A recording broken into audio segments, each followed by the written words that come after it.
ખેડૂત ભાઈઓ, આજના સ્પેશિયલ એપિસોડમાં આપણે વાત કરીશું આપણી ઉપજ તુવેરની બજાર પરિસ્થિતિની। હવે તુવેરની બજાર પરિસ્થિતિ એકંદર આ વર્ષમાં કેવી રહેશે એના આધારો અને એની ચર્ચાઓ આપણે પાછળના મોટા ભાગના એપિસોડમાં જ્યાં જ્યાં જરૂર પડી ત્યાં કરી ચૂક્યા છીએ અને સૌપ્રથમ જ્યારે સિઝનની શરૂઆત થઈ ત્યારથી આપણે આ મુદ્દાઓને આપ સૌની સમક્ષ રાખવાનો પ્રયાસ કર્યો છે અને બજારમાં એ પ્રમાણે હજી માહોલ બનેલો છે। હવે સ્થિતિ જે કાંઈ છે ઉપજની અને વપરાશની એમાં કોઈ ફેરફાર હવે થઈ શકે તેમ નથી, કારણ કે સિઝન આખી જે કાંઈ આવવાની હોય તુવેરની એ આવી ગઈ છે અને સામે જ્યાં પણ કોઈ જગ્યાએથી આયાતની શક્યતાઓ હોય એ આયાતની શક્યતાઓના જથ્થાના આંકડાઓ પણ એકંદર ફાઇનલ થઈ ગયેલા છે, એમાં પણ બહુ મોટો ફેરફાર ક્યાંય થઈ શકે તેમ નથી। એટલે આ પરિસ્થિતિમાં સામાન્ય રૂપમાં જોઈએ તો આ વર્ષે તુવેરનું આખું બજાર જે છે એ ફિક્સ થઈ ગયેલું બજાર છે અને ફિક્સ થઈ ગયેલા બજારમાં થોડા ફેરફાર સાથે બજાર નિયમિત રૂપમાં ચાલ્યા કરે। હવે અત્યારના સમયમાં આપણી તુવેરના ભાવોની જે સ્થિતિ છે એ સ્થિતિમાં સુધારા વધારાની શક્યતાઓ નજીકના દિવસોમાં કેટલી, લાંબા સમયે કેટલી અને અત્યારના સમયે આપણી પાસે જે કાંઈ તુવેર પાકીને આવી છે આના ઉપર આપણે અત્યારે કેવો નિર્ણય લઈએ અને નિર્ણય જ્યારે લેવાનો હોય ત્યારે બજારના આવનારા સમયના સંકેતોને આપણે કેવી રીતે મૂલ્યાંકિત કરી અને નિર્ણય કરીએ, આ મુદ્દાઓની ચર્ચા એટલે આજની આપણી તુવેર સંબંધિત ચર્ચા। મિત્રો, તો આજના આપણા આ એપિસોડમાં, આ વિડીયોમાં આપ સૌ દર્શક મિત્રો અવશ્ય બન્યા રહેજો।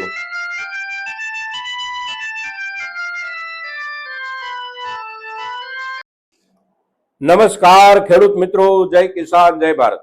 ખેડૂત ભાઈઓ, આપણે તુવેરની આ સિઝનમાં હવે પછીના સમયમાં એટલે કે આવનારા સમયમાં જે કાંઈ ફેરફારો થવાની શક્યતાઓ અને સંભાવનાઓ હોય એના ઉપર ચર્ચા કરીએ ત્યાર પહેલા વર્તમાન બજાર ભાવની સ્થિતિ પર એક નજર નાખી લઈએ, કારણ કે વર્તમાન બજાર ભાવ જે કાંઈ હોય છે એ વર્તમાન બજાર ભાવ અને વર્તમાન બજારના જે કાંઈ પ્રવાહો હોય એ પ્રવાહો એટલે આવનારા સમયનો આધાર। અને તેથી વર્તમાન ભાવોની સ્થિતિ આપણે જોઈએ તો આજે તારીખ છે 13 ફેબ્રુઆરી 2026 અને વાર છે શુક્રવારનો દિવસ છે, એટલે આપણા દેશના તમામ માર્કેટિંગ યાર્ડોમાં આજે કામકાજનો દિવસ છે અને દરેક જગ્યાએ જ્યાં તુવેરનું વાવેતર થતું હોય આ બધા જ વિસ્તારોમાં તુવેરની આવકો પણ થઈ રહી છે। એટલે ભાવો આખા દેશમાં દરેક જગ્યાએથી અત્યાર સુધીમાં જાહેર થઈ ચૂક્યા છે। હવે ભાવોમાં આપણા ગુજરાતથી આપણે શરૂ કરીએ તો આપણા ગુજરાતમાં વીતેલા આખા અઠવાડિયા દરમિયાન એટલે કે સોમવારથી લઈને આજે શુક્રવાર સુધીમાં ભાવોના લેવલમાં ખાસ કોઈ મોટો ફેરફાર નથી। 15-20 રૂપિયા કે 25 રૂપિયાના ફેરફાર સાથે આપણું બજાર ચાલી રહ્યું છે। નીચલા દરજ્જે આપણે જોઈએ નવી તુવેરના ભાવ તો લગભગ 1425 રૂપિયાથી શરૂ થાય અને ઊંચામાં પહોંચે 1650 રૂપિયા કે 1675 રૂપિયા। કોઈ જગ્યાએ બહુ સારી ને બેસ્ટ ક્વોલિટી કોઈ ખેડૂતે તૈયાર કરી અને પહોંચાડી હોય તો 1700 રૂપિયા સુધીના ભાવનું લેવલ બની રહ્યું છે। સામાન્ય લેવલ આપણે જોઈએ, એવરેજ રેટ જોઈએ તો એવરેજ રેટ એટલે હજી પણ 1550 રૂપિયાથી લઈ અને 1650 રૂપિયાની વચ્ચે આપણે સરેરાશ નવી તુવેરના ભાવોને સમજવા જોઈએ। જૂની તુવેરની વાત કરીએ તો કેટલીક જગ્યાએ હજી જૂની તુવેરનો જથ્થો આવી રહ્યો છે, પણ જૂની તુવેરના ભાવોમાં નીચલા દરજ્જે 1150 કે 1200 રૂપિયા તુવેરની ક્વોલિટી પ્રમાણે ત્યાંથી ભાવો શરૂ થાય 20 કિલોના અને ઊંચામાં પહોંચતા હોય 1450 કે મહત્તમ 1475 કે 1500 રૂપિયા સુધી। એટલે એના એવરેજ ભાવ આપણે જોઈએ તો 1300 રૂપિયાથી લઈ અને લગભગ 1400 કે 1425 રૂપિયાની વચ્ચે આપણે ગણવા જોઈએ। આ ભાવો આપણા ગુજરાતના। મહારાષ્ટ્રના ભાવોની આપણે વાત કરીએ તો મહારાષ્ટ્રમાં નીચલા દરજ્જાના ભાવોની સ્થિતિ એટલે લગભગ 1500-1525 રૂપિયા અને ઊંચાઈમાં ચાલી રહ્યા છે ત્યાં ઊંચામાં ઊંચી સારી ક્વોલિટી આવતી હોય તો 1800 રૂપિયા સુધી આજના બજાર ભાવ છે। ગઈકાલે પણ આ પ્રમાણે બજાર ભાવ હતા। એટલે મહારાષ્ટ્રના સામાન્ય બજાર ભાવની આપણે વાત કરીએ તો એવરેજ બજાર ભાવ મહારાષ્ટ્રના એટલે લગભગ 100 રૂપિયાથી લઈ અને 1700-1725 ની વચ્ચે આપણે સમજવા જોઈએ। મધ્યપ્રદેશની વાત કરીએ તો મધ્યપ્રદેશમાં ભાવોનું લેવલ થોડુંક નીચું છે, આપણા રાજ્ય કરતા પણ નીચું છે અને એનું જે કારણ છે એ કારણ એટલે હજી ત્યાં સારી ક્વોલિટી જે રૂપમાં આવવી જોઈએ એ રૂપમાં નથી આવી રહી. એટલે સારી ક્વોલિટીની થોડી અછત મધ્યપ્રદેશમાં દેખાઈ રહી છે અને ભાવોનું લેવલ આપણા કરતા એવરેજ હિસાબથી જોઈએ તો લગભગ 40 રૂપિયા કે 50 રૂપિયા નીચું ચાલી રહ્યું છે. ત્રણેય રાજ્યોની ભાવોની સપાટીની આ સ્થિતિ છે. આવકોની આપણે વાત કરીએ તો આપણા ગુજરાતમાં પણ આવકો વધી રહી છે, મહારાષ્ટ્રમાં પણ આવકો વધી રહી છે, મધ્યપ્રદેશમાં અને કર્ણાટકમાં દરેક જગ્યાએ અત્યારે સિઝન પીક સિઝન છે એટલે આવકો વધતી જ હોય છે અને હજી પણ આવકો વધતી જ રહેશે, કારણ કે હજી ઉપજનો મોટો ભાગ ખેતરોમાં ઉભો હોય અથવા તો ખેડૂતોના ઘર સુધી માંડ પહોંચ્યો હોય એટલે બજારમાં આવકોનું દબાણ આવનારા લગભગ એકાદ મહિના સુધી તો પૂરતા પ્રમાણમાં રહેવાની શક્યતાઓ હોય છે, કારણ કે તુવેરની સિઝનની શરૂઆત જ અત્યારથી કે આ સમયગાળાથી આપણે ગણવી જોઈએ. એટલે આવકો નિરંતર વધતી રહેશે.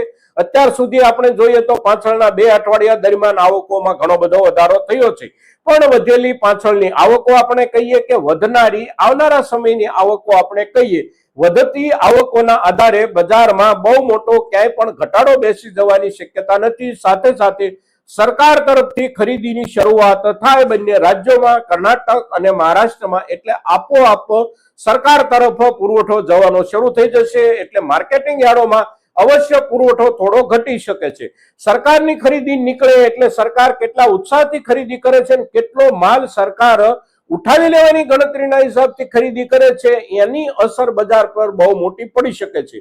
તુવેરની આ વર્ષની એકંદર ઉપજ અને જરૂરિયાતની સરખામણીના હિસાબથી સરકાર પણ અવશ્ય ચિંતિત છે અને સરકાર પાસે જે કઈ બફર સ્ટોક તુવેરનો હોવો જોઈએ એ બફર સ્ટોકને પૂરતા પ્રમાણમાં ભરવા માટે સરકાર અવશ્ય પ્રયાસ કરશે અને સરકારના એ પ્રયાસોની અસર બજારના પુરવઠા પર સારી રીતે પડશે અને એ અસર નીચે બજાર અવશ્ય ઉપરની સપાટી તરફ જવાનો પ્રયાસ પણ કરશે. સરકાર સારી રીતે ખરીદી કરશે એવા સંકેતો અત્યારે દેખાઈ રહ્યા છે અને સરકાર પૂરતા જથ્થામાં ખરીદી કરવા તરફ જો વળે તો બજારમાં વિશેષ સુધારો મળી શકે, પણ સરકાર સામાન્ય રૂપમાં ખરીદી કરે તો પણ સામાન્ય ધોરણે સુધારો બનવાની શક્યતા પૂરેપૂરી છે.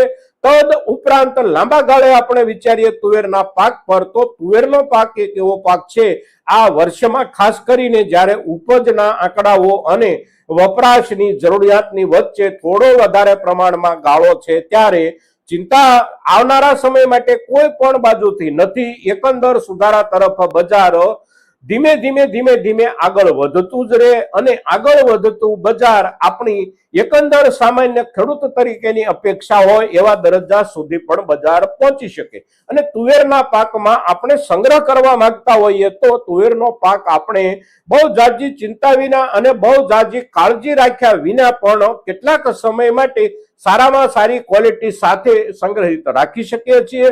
3 મહિના 4 મહિના કે 6 મહિના સુધી આપણે તુવેર સાચવવા માંગતા હોઈએ તો તુવેરની ક્વોલિટીમાં ખાસ કોઈ ફરક નથી પડતો. ક્વોલિટી જળવાઈ રહે છે, સારી રીતે જળવાઈ રહે છે. એટલે જે કોઈ ખેડૂત મિત્રો પાસે તુવેર આ સિઝનની પાકીને આવી રહી છે, આ ખેડૂતો જે પોતાની રીતે સંગ્રહ કરી શકવા માટે સક્ષમ હોય એવા ખેડૂતો અવશ્ય સંગ્રહ કરે. તો સંગ્રહના હિસાબે અને સંગ્રહના સમયના હિસાબે જોઈએ તો લાભમાં રહેવાની શક્યતાઓ વધારે છે. સાથે સાથે સંગ્રહ કરવાનો જ્યારે આપણે નિર્ણય કરતા હોઈએ ત્યારે જેટલા સમય માટે આપણે સંગ્રહિત રાખવા માંગતા હોઈએ એવા અંદાજિત સમયના આધારે આપણે એની સાર સંભાળ સારી રીતે જાળવી શકીએ એવા રૂપમાં એનો સંગ્રહ કરવાનો આપણે નિર્ણય કરીએ.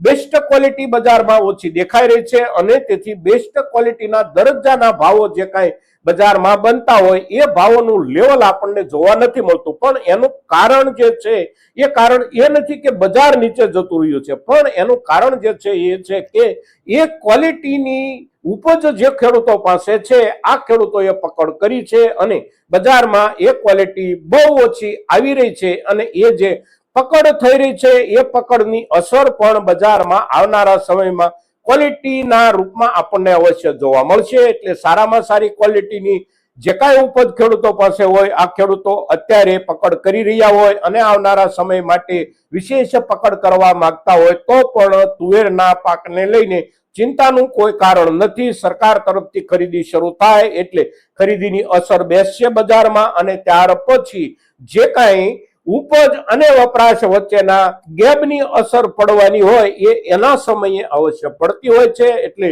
તુવેરના પાક પર આજના દિવસે આપણે જે કાંઈ ચર્ચા કરીએ છીએ આ ચર્ચા એટલે આપણા તુવેરની ખેતી સાથે જોડાયેલા દરેકે દરેક ખેડૂત માટે ખૂબ અગત્યની ચર્ચા અને તેથી મહત્તમ ખેડૂતો સુધી આપણી આ ચર્ચા પહોંચે એને માટે આપ સૌના પ્રયાસોની અપેક્ષા સાથે જય કિસાન જય ભારત.